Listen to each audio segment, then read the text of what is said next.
and welcome to Port Perspectives. This is a series of programs that we are doing to help people understand how senior executives are dealing with the various problems and various concerns that come up in running ports or major companies.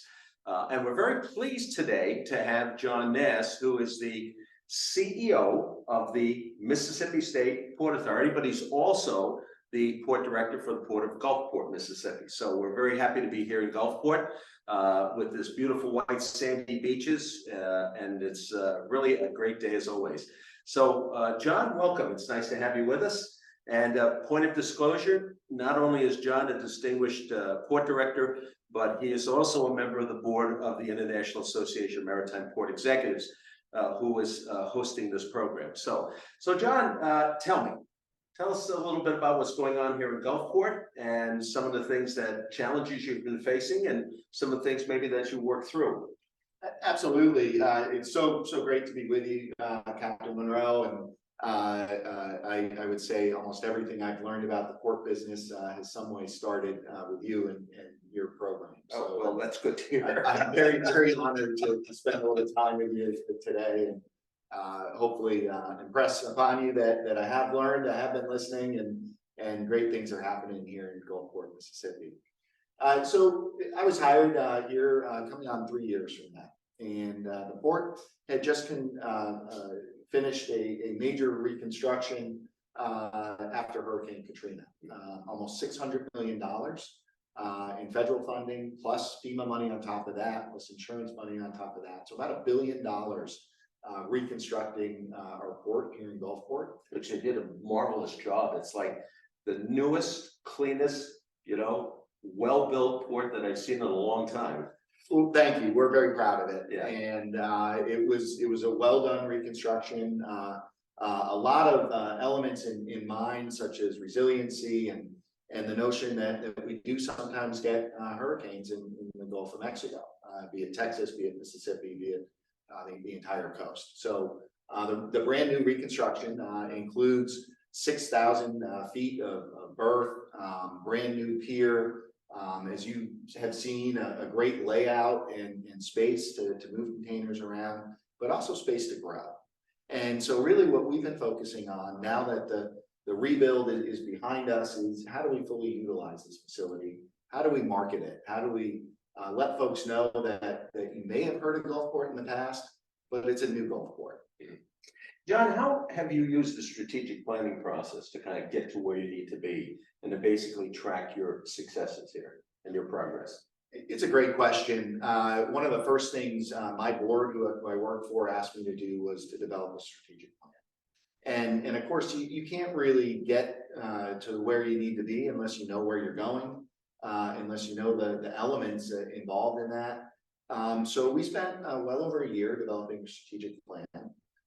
We did it with WSP, but we also had a neat twist to it in that we brought in IAMPE. And you and the team were able to serve as kind of an owner's rep to allow us to make sure we had input in that process. And it added a different perspective, often a practical perspective to what sometimes can seem to be an academic exercise. And we spent over a year developing. So we currently have a plan that has a capital improvement plan of over $400 million. And it's really a menu of options. It's not we will do everything in this plan because so much of running a port depends on the economy, depends on geopolitical issues, it depends on what business you might be able to attract at a given time. So that plan identified businesses that were good for us. It also identified tools or infrastructure that we might be missing to really fully utilize our facility. You can get a lot of great information, and certainly consulting teams do really good work, pulling together a lot of, economic data. They certainly, looking through the plan, we're able to really kind of focus in on the type of commodities that work well and stuff like that. Where I think a lot of times you need to really get to the nitty gritty, right? And not just, these are general recommendations, and with lots of caveats and everything like that. But where you really get to the specific point was, you know what, this year we're gonna do this, next year we're gonna do that. In 5 years, we're gonna get this all done, 10 years, this is gonna get done. And it really works well as a management tool, right? And of course, one of the things, as you know, we focus on is always trying to do the best we can to encourage people to not manage ports prospectively, but to manage ports by gathering the right data and then making the right decisions on that. And I think that's something that has been unfolding here, very much. And, there's all sorts of changes in the wind right now, KCS being bit by CP and stuff like that. So how do you think all of that's going to impact you, particularly the railroad merger? Well, that was one of the things that was identified in the strategic plan process, was certainly the hinterland connection. And as we all know, no owner of cargo's destination is a pier somewhere. We're a point in time, we're a point in a line of it going from one place to another. And so, as we know, the connection to the hinterland is as important to the connection as to the sea. Most of our product currently is leaving by truck, and it's going to the entire Midwest. And so the KCCP merger was interesting. We are better utilizing that railroad, and we actually just had an announcement late last year of a new partnership with the CN, utilizing the KCCP track, haulage rights across it. And the very interesting thing about this new product is it's an express train from Gulfport, Mississippi to Chicago, nonstop. I was told the other day it's actually potentially faster than a UPS train. And the idea is to move refrigerated cargo that is currently going via rubber tire to the Chicago area via train. And we're seeing some interest in that. We've run 2 test trains, and we're hoping to kick off that service real soon. I know during COVID, a lot of the ports faced a lot of congestion issues and everything, and now, of course, with the current economy and the economic conditions in Europe and South America and places like that, we're seeing sort of a lull in the amount of cargo that's moving through our ports. But one of the things that stood out about Gulfport, which I thought was very interesting, was that everybody thinks about big ships. Everybody thinks about, these mega liners and everything that are going to be coming in. But Gulfport's situated to have really good service with sub-Panamax vessels, which you have right now. You have several vessels that are calling and good services are coming in. Crowley, just left the port. And the reality in all of this is that I think it puts you in a very interesting position, because while everybody's focused on what's going to happen in New Orleans or what's going to happen in Houston or what's going to happen in Tampa or certainly Savannah or whatever, that the reality is that smaller, nimbler ports, right, can really take advantage of markets that are still emerging. And you bring in a lot of material in from South America, right? And you send a lot of material back to South America as well. We do, and that's a great point. I mean, we don't aspire to be the biggest port in the country. We don't really want that. What we want to do is be the best port. We want to focus on niches, and we want to do those better than other entities. So a niche that we've traditionally had is fresh fruit. We are the second largest importer of green fruit in the United States. Our customers include Dole and Chiquita. And to put some of that volume in perspective, 1 year imports of Dole bananas, if you line them up stem to tip, they would circumnavigate the globe 24 times. It's a lot of bananas. Yeah. But that also comes with certain requirements, certainly moving cargo quickly. A great line I've heard is that if you have 2 containers and one has couches in it and one has bananas in it, 5 days later the couches are still couches. Fruit needs to move. And so that's one of the niches we have, is a very uncongested port, both on the sea end and the land side. We can access I-10 in a matter of 10 minutes, virtually no traffic. Our new rail services are adding additional options, but we move product very, very quickly. We're able to do that in part because of our relationship with the ILA. We like to say that we work ships, not shifts. We can do that because of the lack of congestion. So a vessel shows up at the sea buoy about 18 miles out, pilot hops on the boat, That's about an hour and a half steam into the pier. It takes about a half hour to tie the vessel up, and then we're able to work it immediately. We do that 365. We worked a Chiquita vessel last Christmas, and so we have the ability with labor to very quickly unload vessels, very efficiently unload vessels, and cost effectively do so. And of course, I think your infrastructure investments, I know certainly dredging is one of the key issues. You're gonna have a fourth crane coming somewhere along the line here. You have a new arrangement with one of the big terminal operating companies, which is great. You know, and the fact that you have the railroad, you know, direct rail service and everything, it works out very well from that standpoint. And you have property to expand, which I think is also a very effective. Right now, you're also in a position where you can handle military cargo because we have the military operations not too far from here. Logistically, you're a lot closer to that operation, and those vessels would be very appropriate for this area and stuff. So, John, you have an interesting background, right? You know, of course, I met you when you were at the Maine Port Authority at first, and or perhaps when you were working for Senator Collins. I can't remember. You're right. Somewhere along the line and stuff like that. And it's not always normal that see people who come from the political realm all of a sudden find themselves, you know, in a position of now running a port, right?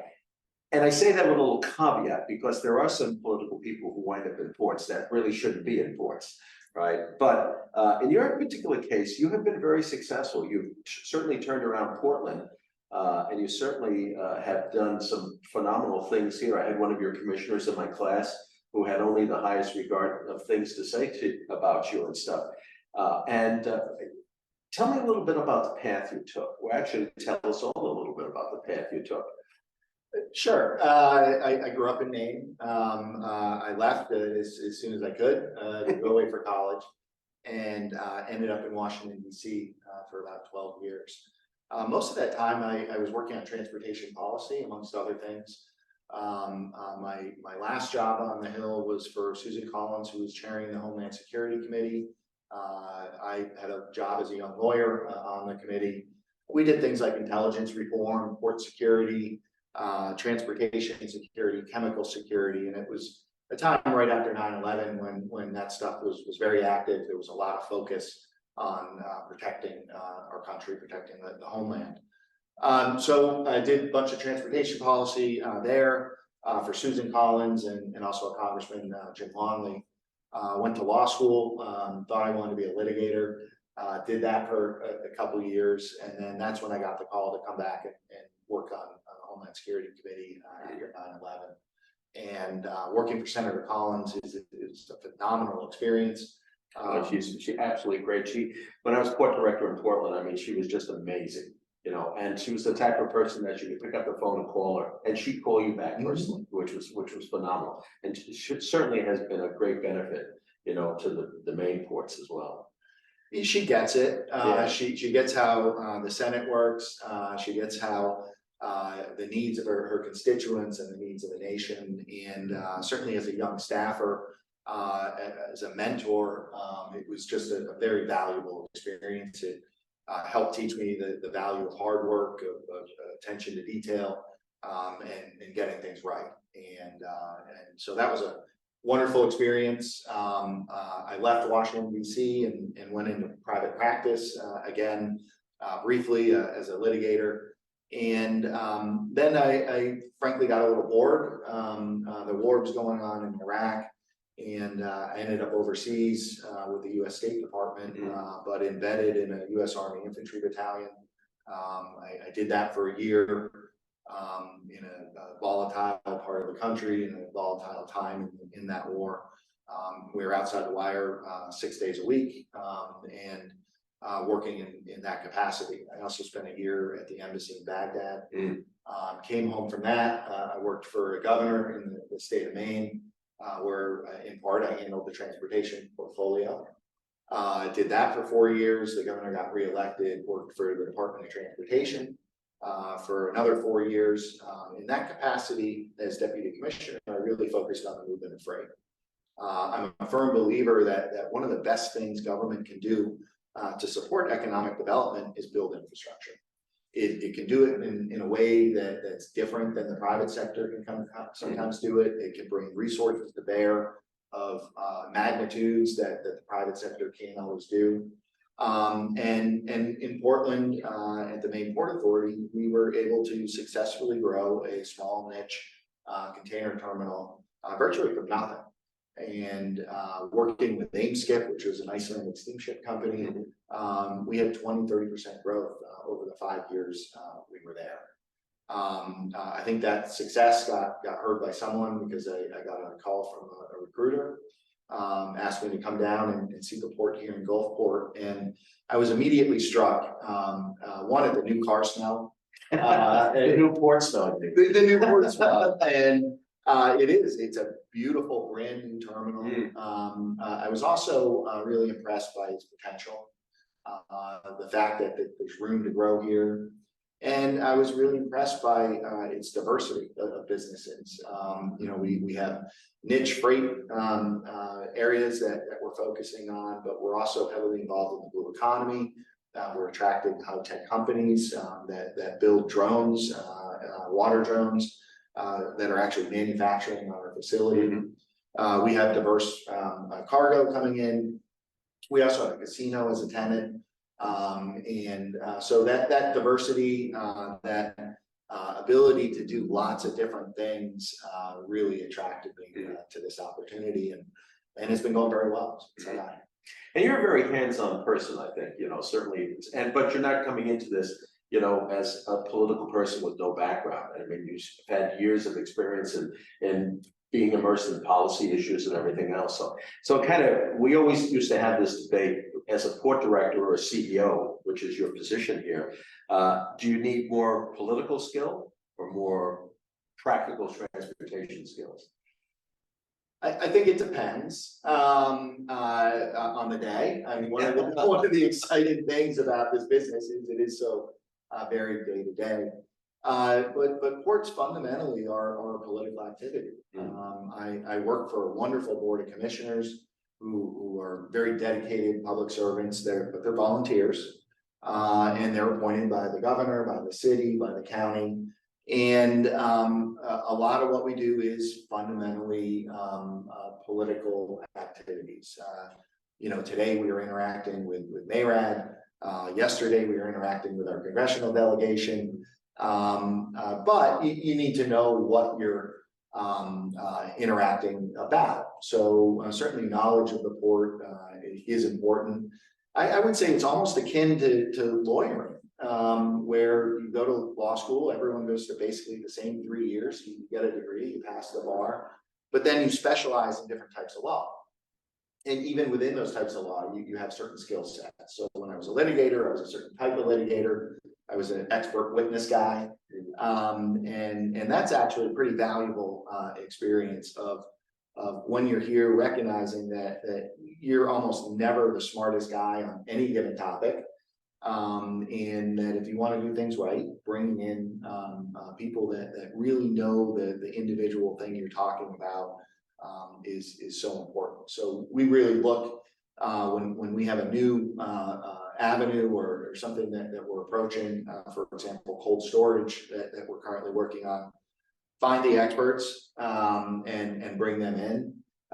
If you want to be successful, it's usually worth the money to pay for someone that has not the knowledge, but the contacts and the reputation. And so when they go out and approach a developer of a cold storage facility, you're doing it with their reputation attached to it. It's not just the Port of Gulfport, it's the Port of Gulfport with these experts.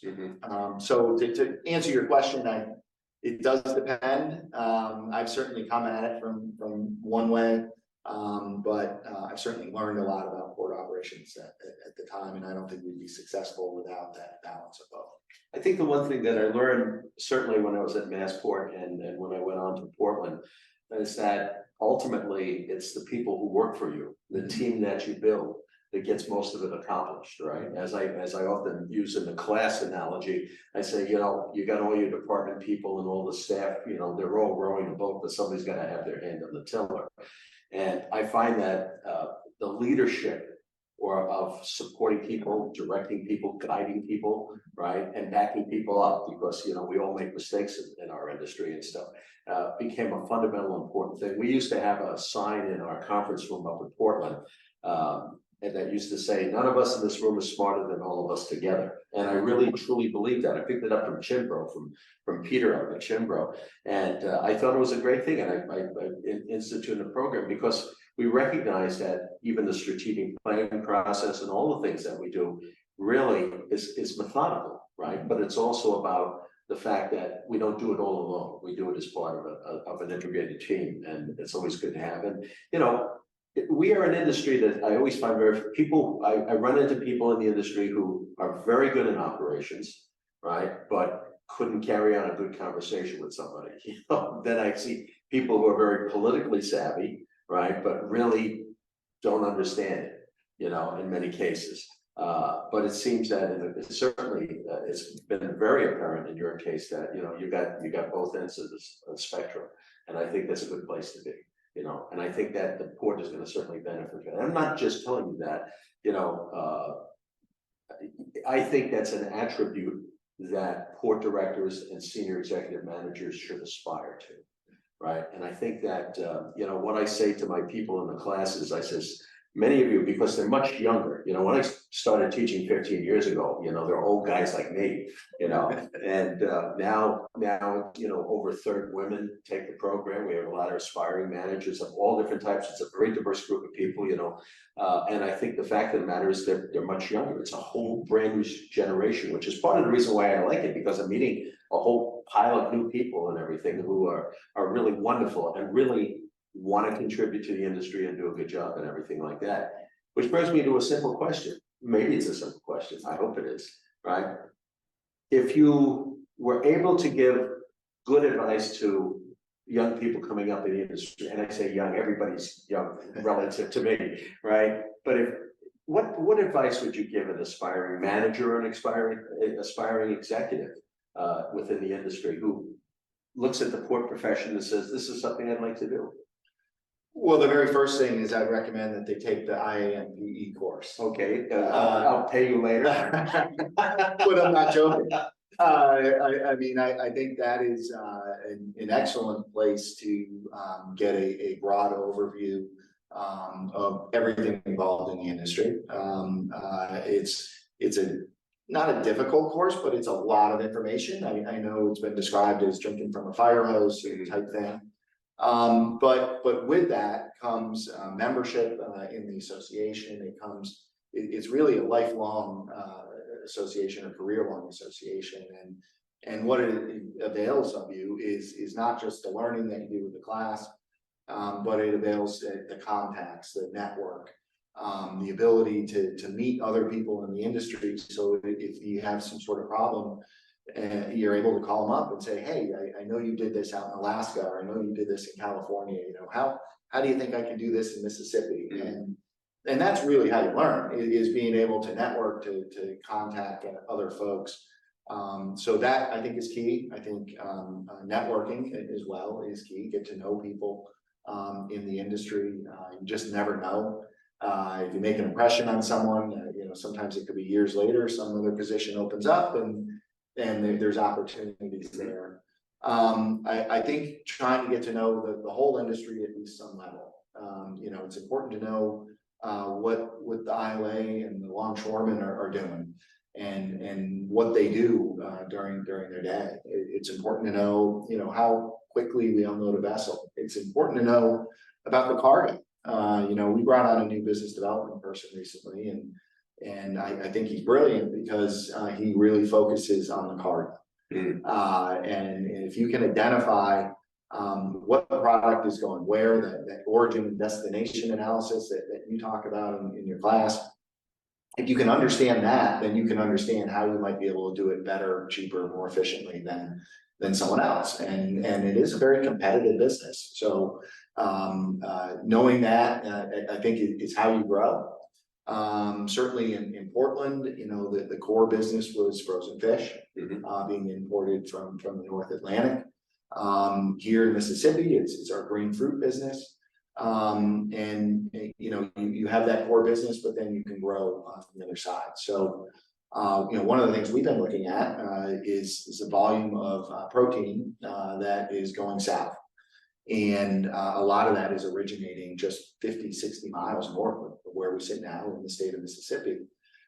Yet we're not shipping a lot of it. So, you know, one of the things we were looking at over the past year or so is why? I mean, what are we missing?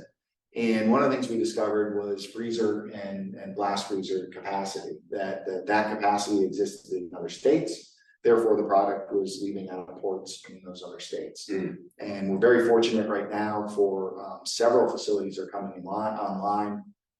We're very pleased at the Port of Gulfport having signed a lease arrangement with a company called Corex. That envisions a $73 million investment on our property and giving us the tools, giving us that location that where the cargo goes. And I'm a firm believer that the vessels will follow the cargo. I always tell people that the core business development is data, data, data, to understand what it is. I'm amazed that particularly smaller ports with limited staffs and stuff, you know, really oftentimes don't understand that the most important thing they can do is gather data, however they gather it. And there's so much of it's available out there, you know, even free, that it's gathered by people constantly and stuff. But I think that also too, one of the things that I see, particularly as organizations get bigger, is you see the departments tend to get siloed, right? So, you know, marketing's not talking to ops not talking to, you know, administration and finance and stuff like that. And oftentimes I think that part of the leadership perspective is making sure that the organization is functioning well, that all the gears are meshing together and stuff like that. So absolutely, I think that's great advice. And obviously it's shown up by the successes you've had here.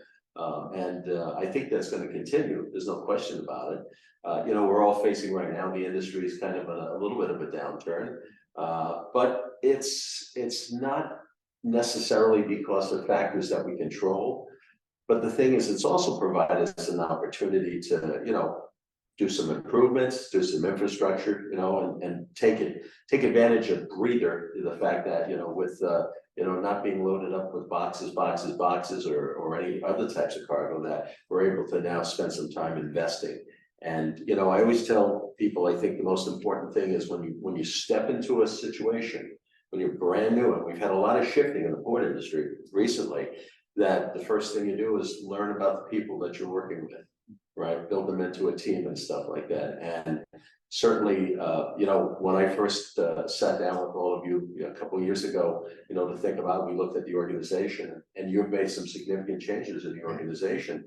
And I think that what you've done is plug the right people in the right places to move forward and get the things accomplished you need to get done. And it seems to me also too that you're a methodical thinker, right? And I think that's the key to success, is to think methodically, you know, because I think too many people think perceptively, and that's not a good thing. So the future looks bright, do you think, John? It does. Yeah. I think nearshoring is a real thing. Yeah. You know, production that maybe used to happen in Asia, I think is going to increasingly shift to Mexico, to Central America, to South America. And we're so well poised to be a convenient, relatively inexpensive, and efficient port to access the United States, and vice versa to move United States product into those countries. So things look very good. You know, what we did with our strategic plan was divide it into lines of effort. So we had to focus on what are our top needs. So you mentioned deepening and widening, that's certainly one. The cold chain is one. Intermodal connection is another. And those things we just ruthlessly and relentlessly drive on because we've identified them as our priorities. And I think that's going to be key to our success, is that focus. And we're hoping that the federal government and state governments continue to focus on ports where they haven't in the past in many cases, but you know, we've seen some money coming out and stuff like that. Let's hope that it continues in the future and stuff. I was very impressed. Just the other night, Governor Tate Reeves gave his state of the state, and prominently featured in there was the need for ports and to improve ports and to improve the movement of freight. Well, they're getting a message, and that's an important thing. John, I really appreciate the time you spent with me today, and always a joy to come visit in Gulfport and stuff like that. And it's so good to see so much going on that's great down here, but I think it's also important that a lot of the people who watch our Port Perspectives, which is also a subset of our Doc Talk program that we do with Amy Andrus, that people come to understand that, you know, as you begin to think forward, right, is sometimes to get beyond the short term and really focus on the long term. And that's what we're hoping that this series will help people understand, that maybe these are the right things, the right direction to go and stuff like that. So thank you very much, and the very best of luck to everybody here in Gulfport, and I'll look forward to my next visit. Outstanding. Thank you, Captain. Okay.